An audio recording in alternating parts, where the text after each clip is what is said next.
No al passaggio del nuovo collettore fognario Carasco-Chiavari in via Parma. Nuovo tavolo tecnico questa mattina in comune per verificare il progetto. L'ipotesi è quella del passaggio sulle sponde dell'Entella. Elezioni 2019, il comune più popoloso del Tigullio chiamata alle urne Rapallo, 5 i candidati a sindaco. Nel caso nessuno raggiunga il 50% più uno dei voti, al primo turno si andrà al ballottaggio. È lo spirito che prega in noi, dobbiamo farci piccoli per essere guidati nella preghiera, la riflessione di Papa Francesco al termine del ciclo di catechesi dedicate al Padre Nostro. Le famiglie liguri pellegrini al Santuario della Guardia. Il 15 giugno al Santuario Mariano, giornata di spiritualità e riflessione. Dalla nostra diocesi si parte in pullman, le iscrizioni sono aperte. Sempre più giovani praticano lo sport elettronico, è il mondo degli e-sport in aumento anche in Italia. Venerdì a Chiavari convegno sul tema promosso dalla Società Economica e dal Panathlon. Buongiorno a tutti e ben arrivati a questa nuova edizione di Tigullio Oggi, che apriamo parlando del progetto del nuovo collettore fognario che da Carasco collegherà a Chiavari. Questa mattina si è riunito un tavolo tecnico in comune a Chiavari, è stato ribadito un no al passaggio delle tubature della nuova struttura in via Parma. Il tavolo tecnico appunto coinvolgeva le istituzioni e al centro del dibattito c'era il progetto di realizzazione del nuovo collettore che convoglierà una parte dei reflui di Carasco nel depuratore di Preli. Ha stabilito che fra le 4 ipotesi progettuali presentate da Ireti, quella di un passaggio nella trafficatissima arteria chiavarese sia da escludere con fermezza. Ora la palla passa alla Regione. Occorre verificare se il passaggio sulle sponde del torrente Lavagna e dell'Entella possa reggere dal punto di vista dell'erosione. Sentiamo. Abbiamo valutato diverse soluzioni progettuali per il collettamento dei reflui verso Chiavari. Oggi ne abbiamo analizzate nel dettaglio 4 e sapevamo di alcune criticità su quelle che passano per esempio in Viale Parma. Col sindaco e i tecnici abbiamo affrontato quali criticità, quali problematiche ci possono essere posando i collettori o lungo la sponda destra del torrente Lavagna o addirittura in sponda al di là, nella sponda sinistra, quindi lungo le strade che portano verso Carasco. Questo per riuscire appunto a garantire il collettamento e minimizzare l'impatto non solo ambientale ma anche del traffico e dei disagi sulla popolazione. Dal Comune di Chiavari c'è stata l'indisponibilità a far passare questo collettore in via Parma, quindi si va verso la soluzione lungo le sponde del fiume Entella, però occorreranno ulteriori verifiche. Bisogna verificare innanzitutto la sicurezza delle sponde, capire quali sono i progetti che ha previsto ad oggi la Regione per mettere in sicurezza da un punto di vista di erosione dell'argine, no? le sponde del torrente, perché non è compito nostro normalmente gestire la sicurezza idraulica di un fiume, quindi capire se la Regione ha in previsione dei finanziamenti per la messa in sicurezza dell'alveo, della sponda, e di conseguenza noi intervenire col nostro progetto compatibilmente col progetto della Regione. Quanta parte della popolazione di Carasco è servita dal depuratore di Casali? Poco meno di 2.000 abitanti equivalenti, quindi una porzione limitata di tutta Carasco. Questo verrà sollevato dal depuratore attuale e collettato verso Preli. Preli reggerà ovviamente questo impatto? L'abbiamo già verificato, Preli reggerà questo impatto. Non tutta Carasco logicamente, ma soltanto questa porzione lo può fare tranquillamente. Preli è già dimensionato anche per ricevere i reflui di Zoagli? Di una quota parte di Zoagli, una piccola parte di Zoagli, sì. Il grosso va a Rapallo. Abbiamo un piano d'ambito che prevede in questi anni tanti investimenti agli impianti di depurazione, ma non solo quelli. Abbiamo le dighe da mettere in sicurezza. Sempre sul Tigullio è previsto un grosso anello di collegamento dei pozzi con dei nuovi serbatoi, con nuova condotta adduzione per garantire sempre di più la sicurezza idraulica, in modo che se manca acqua da qualche parte con questi sistemi si possa comunque garantire il servizio 24 ore su 24. Il sindaco di Sestri Levante intanto ha disposto un'ordinanza di divieto di balneazione temporaneo nel tratto di litorale compreso tra Piazzetta Giuseppe Zolezzi sul lungomare Descalzo e il pontile Margherita. A seguito del campionamento effettuato da ARPAL il 20 maggio scorso in occasione di un copioso evento precipitativo sarebbe stato rilevato il superamento del valore limite di Escherichia coli nelle acque antistanti alcuni sbocchi di corsi d'acqua quali la zona di Via Torino, Foce Torrente Gromo, Romolo, Foce Canale Ravino, Baia delle Favole, fronte ingresso via Villa Matilde. Il controllo suppletivo verrà effettuato entro domani, qualora risultasse favorevole sarà possibile revocare l'ordinanza. Rimaniamo in tematiche ambientali, andiamo sul nostro sito teleradiopace.com, c'è una presa di posizione di Italia Nostra in merito al progetto di realizzazione della cosiddetta diga per figli. Ad allarmare l'associazione ambientalista sono le notizie apprese a mezzo stampa di fondi nazionali e stanziamenti regionali finalizzati ad attuare il progetto. Nel ribadire l'allarme per gli effetti negativi e irreversibili di quest'opera, Italia Nostra invita ad una corretta progettazione di interventi di mitigazione del rischio idrogeologico relativo ai corsi d'acqua, prendendo in esame l'intero bacino idrografico di riferimento nella consapevolezza che comprimere i corsi d'acqua non sia la ricetta per prevenire ogni pericolo. E ora proseguiamo nel nostro cammino che ci condurrà sino alle elezioni amministrative di domenica prossima, e il comune del Tigullio più popoloso chiamato alle urne nel nostro comprensorio è Rapallo. La cittadina, che conta 29.226 abitanti, è l'unica tra quelle che rinnoveranno il consiglio comunale, che potranno andare ad un successivo turno di ballottaggio nel caso nessuno dei candidati raggiunga il 50% più 1 delle preferenze. Gli elettori potranno scegliere il futuro sindaco della città tra 5 candidati. Sentiamo.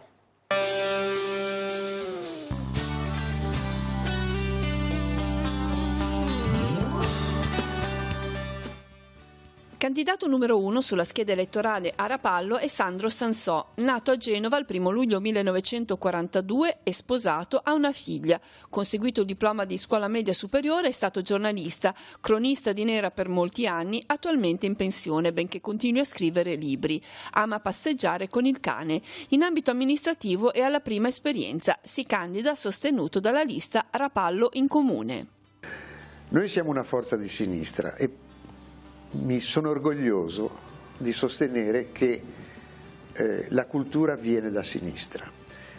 Noi siamo gente che si adopera per gli altri, siamo inclusivi, siamo tolleranti, e la prova è per esempio che la maggior parte degli aderenti alla nostra lista civica faccia volontariato e si dia da fare per accogliere al meglio gli immigranti. Noi non siamo quelli che diciamo prima gli italiani, noi diciamo tutti devono venire prima e quindi ci adoperiamo in questo senso. È per questo che noi vogliamo il voto dell'elettorato rapallese. Candidato numero 2 è Isabella De Benedetti, nata a Chiavari il 23 gennaio 1973, è laureata in economia e commercio e svolge attività come funzionario di pubblica amministrazione. È sposata, ha un figlio. Oltre alla passione per i viaggi, coltiva molti interessi soprattutto in ambito sportivo, sci, nuoto in mare aperto, ha il brevetto di subacquea e la patente nautica, e alla prima esperienza politica si candida sostenuta dal Movimento 5 Stelle. Noi vorremmo che Rapallo diventasse una città di nuovo con una buona qualità della vita. Vi invito ad andare a visionare il nostro programma elettorale per risolvere il problema dei parcheggi, per risolvere il problema della qualità della vita dei bambini, quindi parco giochi, ludoteche, cose che abbiamo già detto prima, realizzare delle manifestazioni di alto spessore culturale come già sono presenti in altre tante località. Diciamo che dopo 5 anni di amministrazione dei selfie e dei video, ora è il momento che il cittadino rapallese, rappallino e come vogliamo chiamarlo, perché per me i cittadini sono tutti uguali, apra gli occhi e voti l'unica alternativa all'attuale amministrazione, l'unica alternativa a quel sistema clientelare che sta soffocando la città. Candidato numero 3 è Carlo Bagnasco, nato a Genova il 15 maggio del 1977, ha conseguito la laurea in farmacia ed è farmacista. Ha 2 figli, Roberto e Ludovica. Ama lo sport, in particolare il tennis, appassionato di moto e di motori. Ha una lunga militanza politica, è iscritto al partito di Forza Italia dal 1997, è in consiglio comunale a Rapallo dal 2007, capogruppo di Forza Italia dal 2013, sindaco dal 2014 al 2019. È consigliere dell'ANCI e vice sindaco della città metropolitana di Genova dal 2007. Si candida appoggiato dalle liste Bagnasco sindaco, Forza Italia, Lega Liguria, Combrigati per Rapallo, Viva Rapallo. Ma con molta soddisfazione, sono qui, è difficile fare un appello al voto per un sindaco uscente, tutti mi conoscono, la nostra voglia di fare è sotto gli occhi di tutti. Rapallo ha attraversato un periodo dal punto di vista economico grazie a una buonissima gestione della nostra amministrazione importante, siamo riusciti a sbloccare delle incompiute che era da circa 30 anni che erano ferme, l'elenco è lungo, di conseguenza la nostra voglia di fare che caratterizza la nostra amministrazione, quindi perché votare questa coalizione? Per continuare a fare e naturalmente a dare delle risposte concrete ai nostri cittadini, la concretezza, la voglia di fare e naturalmente la presenza sul territorio. Candidato numero 4 è Mauro Mele. Nato a Rapallo il 28 luglio 1957, ha conseguito il diploma di liceo scientifico. Di professione fa l'informatico, fondatore della società IB Informatica. È sposato, ha 2 figli, Mattia e Marta. Appassionato di fotografia e di volontariato, è attento da sempre alla politica cittadina. Dal 1995 segue tutti i consigli comunali di Rapallo. È consigliere di opposizione dal 2014. Si candida appoggiato dal Partito Democratico. Quello che volevo dire è che noi siamo pronti a governare questa città, non date per scontato che qualcuno abbia già vinto, noi ci siamo e ci dovete essere anche voi elettori. Invitiamo ogni elettore che si riconosce nei nostri valori a dire io ci sono, che è l'hashtag che ha governato la nostra campagna, a dire io ci sono votando il 26 maggio 2 volte il PD. Una prima volta per le europee, per far sì che l'Italia vada in Europa contando di più e con più forza, con la forza della ragione anziché la forza della rabbia, e una seconda volta a votare il PD Rapallo, perché saremo in ogni caso la vostra voce in Consiglio Comunale. Grazie. Candidato numero 5 è Andrea Carrannante. Nato a Santa Margherita Ligure il 25 giugno del 1969, è diplomato odontotecnico e svolge attività come artigiano idraulico. Ha 2 figli. È appassionato di teatro, fa parte della compagnia Artemis Levante. Si dedica al volontariato, in particolare con l'associazione Il Giocattolo, e nel tempo libero è appassionato ricercatore di funghi. Proviene da Democrazia Proletaria, è tra i fondatori del Partito Comunista dei Lavoratori. È stato candidato a Santa Margherita Ligure nel 2009, candidato a Rapallo nel 2014. Alle amministrative 2019 ci riprova, sostenuto dalle liste Rapallo Civica e Libera Rapallo. Allora, il mio primo appello al voto lo voglio fare a tutti i cittadini di Rapallo che vadano a votare, per me ma anche per qualche altro mio collega. L'importante è che vadano a votare perché è un diritto sacrosanto ed è molto importante. Il secondo appello invece lo faccio per me. A Rapallo c'è la possibilità questa volta di avere una novità in Consiglio Comunale. Le battaglie che in questi anni sono state fatte nelle strade, sulle spiagge, contro la cementificazione, hanno un'opportunità unica, quella di entrare in Consiglio Comunale. Chiedo un voto per me a chi non si sente rappresentato da questa amministrazione, ma anche a chi non si sente rappresentato da un'opposizione che spesso è stata assente. Abbiamo sottoscritto un appello di tutti i nostri candidati, per cui il consigliere eletto sarà a disposizione dei comitati, a disposizione delle associazioni, a disposizione di tutti i cittadini per fare accessi agli atti, per fare interrogazioni ed interpellanze. Insomma, per dare voce a Rapallo chi voce non ha mai avuto.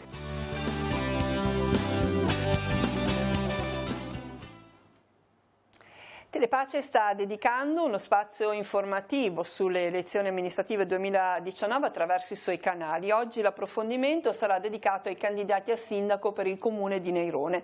Gli appuntamenti li ricordiamo su Telepace 2 al canale 85 alle ore 18, su Telepace 3 al canale 115 alle 21.35, alle 8 di domani e alle 15, su Telepace News al canale 187 alle 13.30 circa, alle 20.05 e alle 23.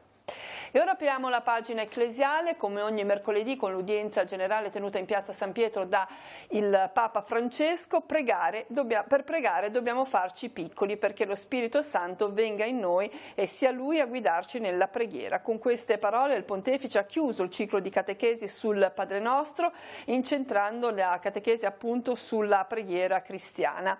Il Santo Padre ha citato diversi passaggi dei Vangeli nei quali si ritrovano espressioni della preghiera di Gesù. che ricordano le invocazioni del Padre Nostro. Poi ha citato altri passaggi nei quali Gesù insiste perché i discepoli coltivino uno spirito di preghiera, ma ha chiarito che il primo protagonista di ogni preghiera cristiana è lo Spirito Santo. Un cristiano può pregare in ogni situazione, ha detto il Papa, può assumere tutte le preghiere della Bibbia, dei Salmi specialmente, ma può pregare anche con tante espressioni che in millenni di storia sono sgorgate dal cuore degli uomini, e al Padre che non cessiamo mai di raccontare dei nostri fratelli e sorelle in umanità, perché nessuno di loro, i poveri specialmente, rimanga senza una consolazione e una porzione di amore. Sentiamo un passaggio della catechesi.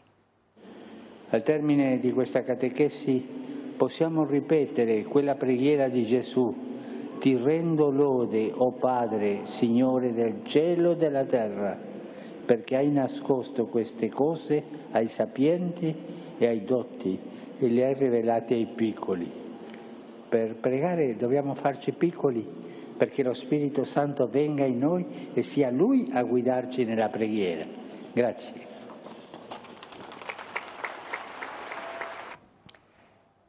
E dal sito di Radio Vaticana attingiamo oggi il nostro approfondimento che riguarda gli esteri, purtroppo con un tragico fatto di sangue che ha avuto come protagonista il Centrafrica. Sor Ines Nieves Santos, 77 anni, della piccola comunità locale delle Figlie di Gesù, è stata trovata morta lunedì mattina al villaggio di Nola con il corpo mutilato. Da decenni teneva lezioni di cucito alle ragazze del luogo, nessuno ha rivendicato l'azione. L'omicidio forse è legato ai traffico di organi. La notizia è stata riportata dall'Osservatore Romano. Suor Ines apparteneva alla piccola comunità locale delle Figlie di Gesù ed era impegnata appunto in questo grande agglomerato a sud-ovest della Repubblica Centroafricana al confine con il Camerun. Qui, in un contesto fatto di edifici e baracche tirati su approssimativamente, da decenni aveva prestato la sua opera fino all'età avanzata. Aveva voluto rimanere a tutti i costi, anche sola, per continuare la sua missione finché le forze glielo avessero concesso. Ora un momento importante per le famiglie della diocesi e anche di tutte le diocesi liguri. La proposta è quella di una giornata di spiritualità che si terrà al santuario di Nostra Signora della Guardia sul Monte Figogna il 15 giugno per tutte le famiglie della regione ecclesiastica ligure. È prevista la catechesi di Monsignor Alberto Tanasini, la riflessione di coppia e il racconto dell'esperienza di ciascuna diocesi. Da Sestri Levante, Chiavari e Rapallo ci sarà la possibilità di andare in pullman. Sentiamo. Da quale desiderio nasce questo appuntamento? Nasce da un desiderio condiviso non solo a livello diocesano ma anche a livello regionale, quindi della pastorale familiare regionale, per ritrovarsi tutti insieme intorno a Maria a riflettere sul valore, sul significato, sulla preziosità dell'essere sposi e dell'essere famiglia. Nel confronto ci si è resi conto di come spesso riduciamo anche un po' la pastorale ad un momento per riflettere sui figli o riflettere sulle difficoltà della coppia, ma non a valorizzare proprio la coppia come tale, quindi ritrovarci a rilanciare la pastorale proprio a partire dal dono grande del sacramento del matrimonio. Già a marzo, con le giornate celebrate a livello di diocesi, in ciascuna delle diocesi della regione ecclesiastica ligure si è lavorato così a coppie. Quali frutti avete visto che sono maturati a partire da quell'appuntamento? Le coppie che sono venute le abbiamo viste contente di poter avere uno spazio per dialogare, per incontrarsi, per confrontarsi tra di loro, ma anche tutti insieme alla fine nel momento di condivisione, e questo è stato un dato comune, unitamente all'aver avuto modo di riscoprire un tempo che forse nella vita quotidiana fatichiamo a trovare, ecco. Un tempo in cui fermarsi e dirsi qualcosa che è una perla preziosa per noi, che non solo rimane per noi ma diventa anche poi patrimonio di tutti nella condivisione. Questo sarà un po' anche lo stile dell'appuntamento del 15 di giugno. Esattamente, nel momento dell'arrivo al Santuario della Guardia ci sarà un momento di preghiera, cui seguirà una proposta fatta dal nostro Vescovo, uno spazio di mezz'ora in cui ciascuna coppia potrà dialogare a partire dalle domande che il Vescovo ci indicherà, per poi proseguire la giornata nell'adorazione eucaristica al mattino e il pomeriggio in un confronto tra le diocesi liguri circa ricerca proprio la pastorale familiare, quello che di bello già si riesce a fare nelle varie diocesi, e concludere con la messa con il cardinale. Come pastorale familiare diocesana abbiamo organizzato un pullman che partirà da Sestri dall'autostrada a Chiavari e da Rapallo dall'autostrada. Anche già il fatto di andare in pullman, quindi di andare tutti insieme e non semplicemente ciascuno con la propria macchina, con la propria famiglia, vorremmo fosse già, come dire, un pellegrinaggio in se stesso, un tempo di incontro, di scambio, di gioia, di festa che abbiamo l'opportunità di condividere tra le coppie che verranno. Alcune note tecniche: la giornata prevede il servizio di babysitting per i bambini, occorre portare il pranzo al sacco, le iscrizioni sono aperte, occorre chiamare il numero 329 534 0433. Sono state annunciate in anteprima a Rapallo i nomi delle vincitrici della sesta edizione del progetto Crea il tuo abito, al quale hanno partecipato gli studenti dell'Istituto Comprensivo Rapallese. Il concorso è stato promosso dalla scuola e dall'Istituto Duchessa di Galliera di Genova e prevede la progettazione e realizzazione di abiti originali. Giovanissimi stilisti hanno reinterpretato alcune mise originarie della Duchessa e disegnato abiti contemporanei. I modelli vincitori sono stati quelli di Alice Capretti della classe terza D, prima classificata, Elisa Rabò della classe terza F, seconda classificata, e Giada D'Angelo della classe terza F, terza classificata, che hanno mixato abilmente stili e accessori del passato con il gusto moderno. Sono state inoltre assegnate delle menzioni di riconoscimento per la particolare tecnica di espressione a Salvatore Amato della classe terza B e Valentina Desideri della classe terza D. La vincitrice con le compagne hanno assistito alla confezione dell'abito da lei disegnato. La premiazione dei vincitori si svolgerà nel pomeriggio di venerdì 31 maggio a partire dalle 15:45 a Palazzo Tursi a Genova. È stato esteso in via sperimentale a Via Betti, sino a raggiungere il ponte dell'autostrada in direzione San Maurizio di Monti a Rapallo, il servizio Free City Bus a Rapallo. Da sabato le navette gratuite sperimentano già il nuovo percorso con l'obiettivo di offrire maggiore copertura del territorio cittadino. I mezzi di servizio rimangono 2. Gli orari di attività sono invariati rispetto alla tabella precedente, dalle 10 alle 13 e dalle 15 alle 18. La frequenza di ogni corso è ogni 30 minuti. Ora sfogliamo le pagine dei quotidiani, poi le altre notizie e lo sport. Sulla prima pagina di Avvenire ampio spazio all'Assemblea dei Vescovi Italiani, Bassetti, solidarietà da portare in Europa, il presidente della CEI, l'Italia modello di umanità, no a richiami religiosi esteriori. E poi la politica italiana sulla sicurezza bis, Conte tenta il rinvio, Salvini lima ancora il testo e prova a ripresentarlo. Dall'interno del quotidiano cattolico vediamo che pubblica quest'oggi l'introduzione all'Assemblea dei Vescovi Italiani pronunciata dal cardinale Gualtiero Bassetti. Pregiudizi verso il terzo settore, tasse raddoppiate senza motivo, sono state le parole del porporato. E poi sempre dalle pagine di Avvenire, sempre in riferimento all'Assemblea dei Vescovi, Bassetti, portiamo più Italia in Europa, non si vive di richiami religiosi esteriori. Dal presidente della CEI verso le elezioni di domenica l'invito a superare riserve e sfiducia e a partecipare al voto. Più sotto, sempre dalle pagine di Avvenire, arriva il via libera per il nuovo messale, Francesco autorizza l'uso della nuova traduzione italiana, anche se ci vorrà ancora qualche mese prima che entri in vigore la rinnovata edizione del libro liturgico.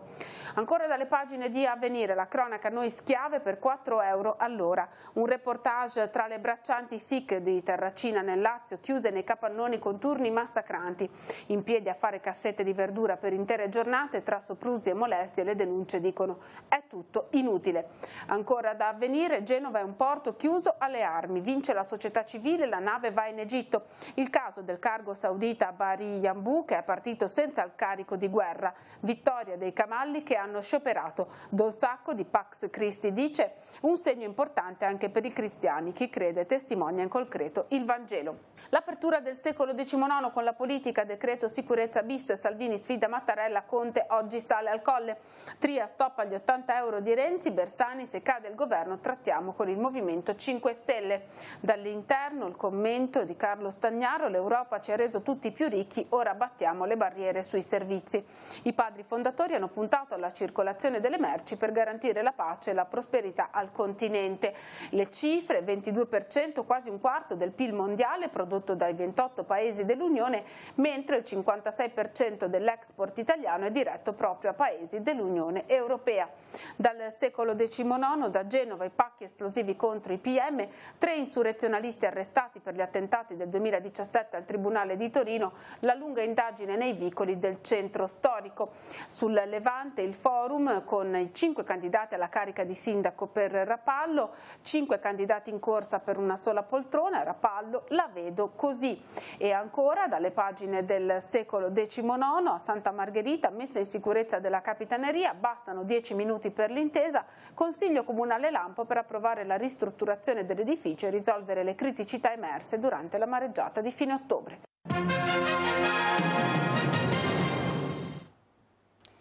Andiamo in redazione per le ultime notizie. Per noi oggi Emanuela Castello.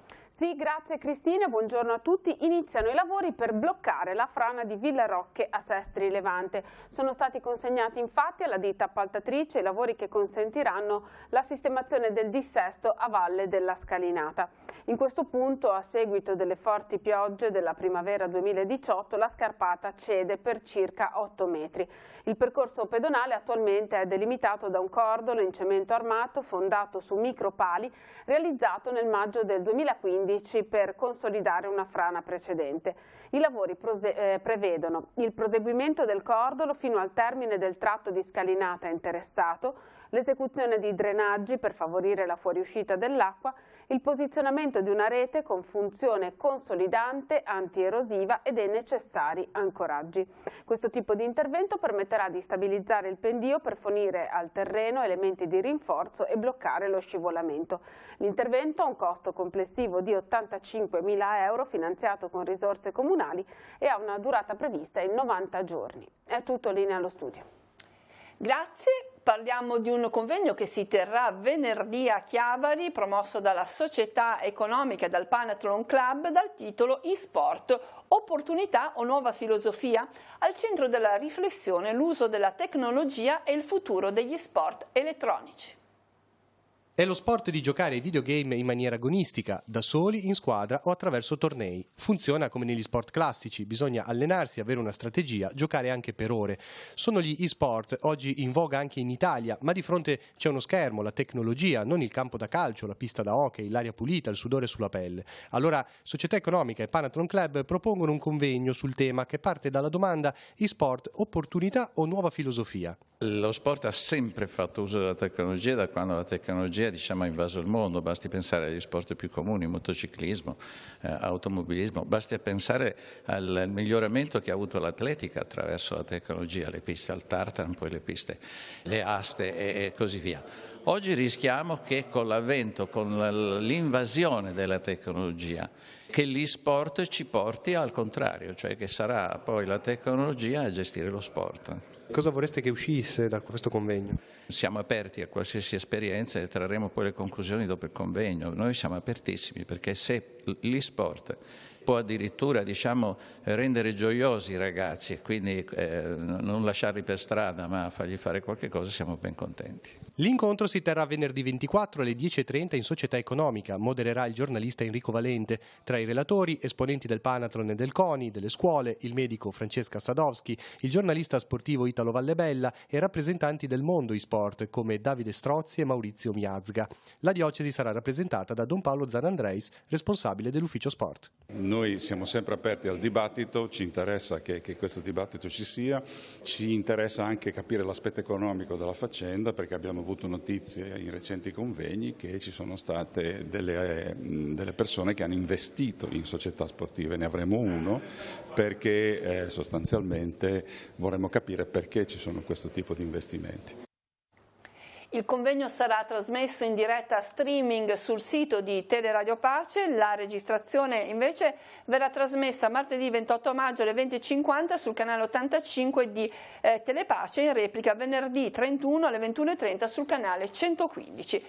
E ora continuiamo a parlare di sport, ma uno sport che si pratica all'aperto, ovvero la pesca. Alessio Alessiani della FIMA Chiavari si è aggiudicato la prima prova del trofeo Mugini disputato domenica scorsa. In una combattuta sfida Alessiani ha avuto la meglio sull'avversario Alberto Cordano, chiudendo la gara con ben 12 kg e 800 grammi di pescato, distaccando il secondo classificato di appena 460 grammi.